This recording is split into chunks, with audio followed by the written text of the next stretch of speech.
In 1959, an engineer in Sweden created something that would save millions of lives. But the most surprising part wasn't the invention. It was his decision. He didn't sell it.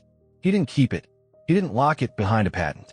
Instead, he gave it away so everyone could use it, even his competitors. His name was Nils Bohlin, and his invention, the three-point seatbelt, the same kind you see in almost every car today. It looks simple, but it changed everything. In a world where companies fight for patents and profit, Volvo and Bohlin chose a different path. They gave up exclusive rights for one reason: to save more lives. Today, more than 1 million people are alive because of that choice. But very few know that their safety started with one decision: to share.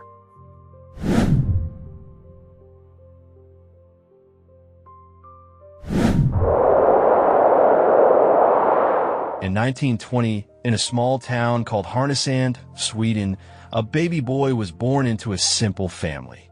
His name was Nils Bohlin. His father was a mechanic. His mother stayed at home. As a child, Nils didn't play with toys, he opened them. He didn't talk much, but his eyes were always curious. One quiet boy, his mother said, but if something is broken, he always wants to know why. He could spend hours watching how a door hinge moves or how a screw turns. But there was something special about him. He didn't only care about things, he cared about people. He often wondered, how can we make things better? How can we make them safer? That question took him far into the world of military jet planes. Nils worked for a company called Saab, which made fighter jets for the Swedish Air Force. His job? To keep pilots alive. But what he saw shocked him. Many pilots didn't die because the plane failed, but because the seatbelt failed. Some belts were too complicated. Others were hard to open in emergencies. Some belts pushed against the wrong parts of the body, causing injuries to the neck, chest, or spine.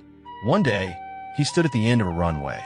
In front of him, a young pilot lay still, his body trapped by the belt that was supposed to protect him. Nils didn't shake because of the blood. He shook because the belt had been too tight and too late. That moment stayed with him. So Nils created something new. A 4-point safety harness for ejector seats in fighter jets. It had 2 shoulder straps to hold the upper body, 1 waist strap to keep the body in place, 1 strap between the legs to stop the body from sliding down. All parts were connected at one center point on the chest. And the best part?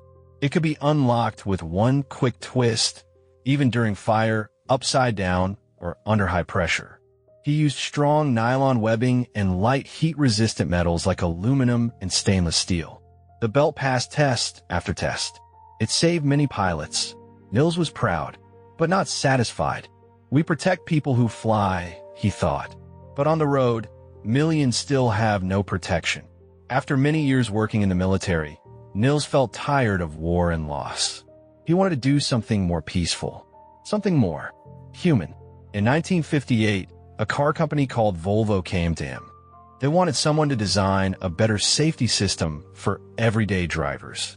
When Nils studied how seat belts were used in cars, he was shocked again. They used 2-point belts just across the waist. Simple, but dangerous. In a crash, these belts could break your spine or damage internal organs. Worse than the belts he saw in jets. In fighter jets, we die from extreme speed, he thought. But on the road, people die because of bad design. Children, pregnant women, the elderly, all riding in cars with no real protection. And most people didn't care because no one had built something better. That was the moment. Nils knew his mission wasn't to protect pilots in the sky anymore, but to save ordinary people on the road. Not with a complicated system, but with something simple, something easy to wear with one hand, but strong enough to hold in a crash. Volvo didn't just want a new seatbelt. They wanted something that could save everyone, children, parents, drivers, the elderly. Something that was easy to use every day, but still strong enough to protect in a crash. And Nils Bohlin knew this wasn't about high technology. This was about saving lives with something simple. In the world of fighter jets, he had created a 4-point harness, strong, complex, used by trained pilots. But now, he had to build a seatbelt for everyday people. In a jet, complex is okay. But in a family car, safety must feel simple. His first step was to understand how the human body reacts in a crash. Bohlin studied crash injuries. He learned that the strongest parts of the body are the chest bone and the hip bones. Old seatbelts, which only went across the waist, pressed on soft organs. During a crash, this could damage the stomach or even break the spine. We don't just need a belt that holds the body, he said. We need a belt that knows where the pressure should go. He started designing. At first, Bohlin tested many prototypes. Some crossed over only one shoulder. Some had two separate straps that didn't feel right. Some were too loose. Others too complicated. But only one design fit the human body and could be used with just one hand. The final shape was like the letter V across the chest, going from shoulder to hip.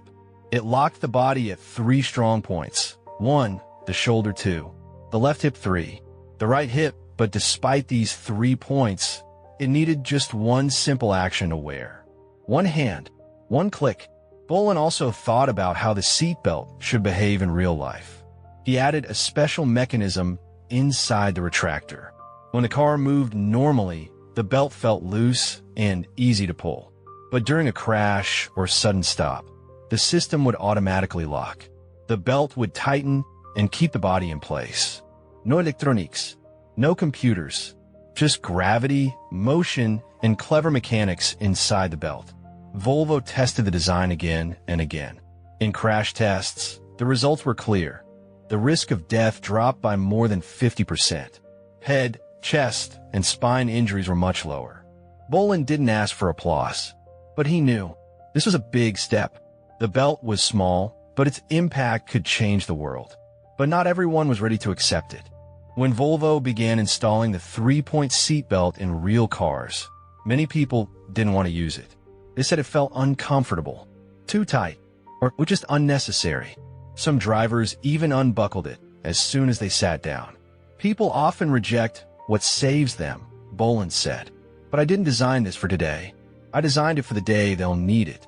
In 1959, Volvo released the Volvo PV 544, the first car in the world to include the 3-point seatbelt as standard. Many still laughed or ignored it. But inside the factory, the data spoke louder than opinions. And in the world of safety, data never lies. As a new belt showed results and saved lives, a new question came up in Volvo's meeting rooms. This technology is valuable, one executive said. We could patent it, license it, control the market. But from the back of the room, Bohlin quietly said, do we want to be first? Or do we want to be the reason more people get home safely? And that was the start of a big decision, one that would shape the future of this invention. The 3-point seatbelt was ready. Tests showed amazing results. Volvo knew they were holding something big, very big. In a meeting room, they showed charts and numbers. One side showed fewer injuries and deaths. The other side showed profits, billions of dollars. If we patent it and sell the license, all car companies will come to us, said one executive. We can lead the market. We could be the number one in safety. In the car industry, this was normal. Invent, patent, and protect. Even if the technology could save lives, business always came first. This is how the world works, they said. If we don't lock it down, others will use it without us. But in the middle of those executives, one person stayed quiet. Nils Bohlin just listened.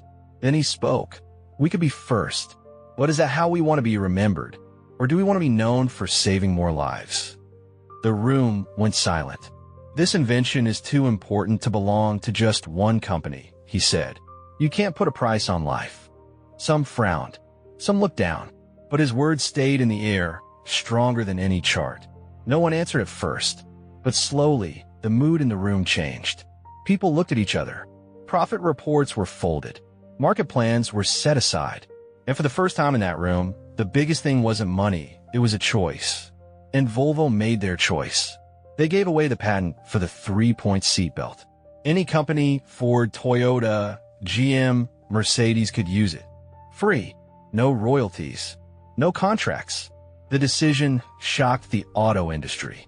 Some newspapers called Volvo naive. Some competitors didn't believe it was real. A foolish move, one article said. They gave away gold for a dream. But Bohlin didn't care, and Volvo stood by him. We know we gave up money, a company spokesman said. But we also know we saved more people. At first, many companies were unsure. It seemed too simple, too good to be true. But one by one, they started using Bohlin's design. It started in Europe, then spread to America. And soon, the whole world. The three-point seatbelt became a global standard. In a few decades, it is estimated that over 1 million lives were saved. Every time someone walks away from a crash, there's a chance they were saved by this belt. A simple design, one line across the chest, but built on a big belief that human life should never be owned. But behind all of this, there was one quiet truth. The design became famous. It was used, copied, praised, but the name of the man who made it, rarely mentioned. There was no statue of Nils Bohlin, no giant billboard with his face, no headlines shouting his name. But the belt was there, and in every moving car, his legacy kept going. The next chapter is our final reflection about legacy, recognition, and doing good without asking for credit. Because sometimes, the greatest inventions don't need a famous name. They just need to quietly save the world. At first, the three-point seatbelt was just an option. Only a few people used it. Some didn't like it. They thought it was uncomfortable or unnecessary. But slowly, things began to change. Crash reports from many countries showed the same thing. Seatbelts save lives. Studies said seatbelts could reduce the risk of death in an accident by more than 50%. In 1970, Australia became the first country to make seatbelt use a law. After that, more countries followed: Sweden, the UK, the US. Step by step, more laws were made. And now, over 100 countries require seatbelts by law. What started as a simple idea is now a global rule. What began with one decision to help others has now protected billions of people. But the seatbelt didn't stop there. Over the years, engineers continued to improve it. It now has automatic locking systems. Some have pretensioners and load limiters to reduce pressure on the body. Some cars even have seatbelt airbags built inside. But the shape is still the same. That simple V design from Nils Bohlin. Click, pull, hold, and you're safe. A design so small, yet so powerful. What about Nils Bohlin? He never left Volvo. He stayed for over 30 years, until his retirement in the early 1990s. He didn't move to another company. He didn't look for fame or fortune. He just wanted to make cars safer. And that's what he did, quietly, day after day. Even after he retired, he still helped others. He gave advice to safety groups and engineers. But he stayed out of the spotlight. He made the most life-saving invention in car history, said one colleague. And then he just went home like it was a normal day. On September 21st, 2002, Nils Bohlin passed away in a small town in Sweden. He was 82 years old. There were no big headlines, no awards or public tributes. But on that very same day, hundreds of thousands of people were still saved by the seatbelt he created. Every single click was part of his legacy, a quiet reminder from a man who didn't need to be remembered. Today, almost every car in the world has a three-point seatbelt. But do we know who made it? Most people don't. We know names like Edison, Einstein, Steve Jobs, but not Bohlin. There's no statue, no museum, no famous logo. And yet, how many children are still alive because of that seatbelt? How many mothers came home safely after a crash? How many fathers, sisters, grandparents were saved because of one design? The seatbelt never asks you to remember who made it. It just asks you to wear it and come home safe. And that was the story of Nils Bohlin, the man who gave something to the world and asked for nothing in return. If you like this video, don't forget to like, share, and subscribe. If you want us to talk about another story, let us know in the comments below. And if you have thoughts or questions, let's talk in the comments. That's it for now. Thank you for watching.